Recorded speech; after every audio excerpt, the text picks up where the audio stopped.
Sementara itu, sebarang isu mengenai perbankan Islam perlu dirujuk kepada Jabatan Kemajuan Islam Malaysia JAKIM, pejabat mufti ataupun Bank Negara.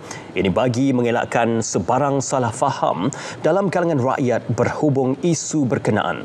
Mufti Pahang Profesor Datuk Dr. Asmadi Muhammad Naim menjelaskan institusi perbankan Islam merupakan entiti perniagaan yang beroperasi sepenuhnya berlandaskan prinsip dan hukum syariah, bukannya badan kebajikan seperti anggapan sesetengah pihak. Institusi itu menjalankan perniagaan patuh syariah dalam menjana keuntungan seperti yang dibenarkan dalam Islam.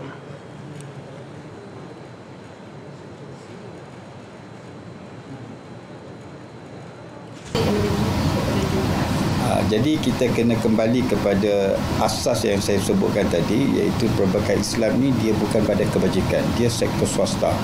Jadi sektor swasta ni dia tak dapat lari dia daripada keuntungan.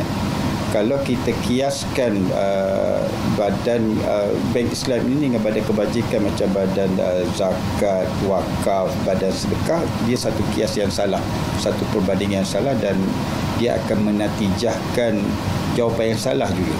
Sebaliknya, beliau bagaimanapun berkata setiap transaksi mesti bebas daripada unsur riba kerana ia menindas dan bercanggah dengan keadilan. Selain unsur gharar atau ketidakpastian melampau dan dilaksanakan atas persetujuan bersama antara institusi dengan pelanggan. Setiap produk perbankan Islam juga diwajibkan melalui proses kelulusan yang ketat sebelum dipasarkan kepada orang ramai. Dan beliau turut menjelaskan perbezaan asas antara riba dengan konsep keuntungan dalam kontrak syariah.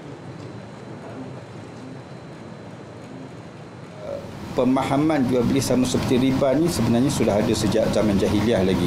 Mereka katakan bahawa jual beli anda untung harga RM10,000, mengambil untung RM2,000 dengan menjual harga lebih mahal, sama juga macam kami memberi pinjaman RM10,000 dan mengambil keuntungan RM2,000. Jadi mereka mengatakan itu adalah sama, tetapi Allah SWT mengatakan berbeza. Sebab yang satu lagi dia bagi pinjam, yang satu lagi dia masuk dalam satu urus niaga, dia beli barang daripada supplier dan dia jual kepada kita dengan harga yang lebih tinggi. Jadi perkara tersebut dibenarkan.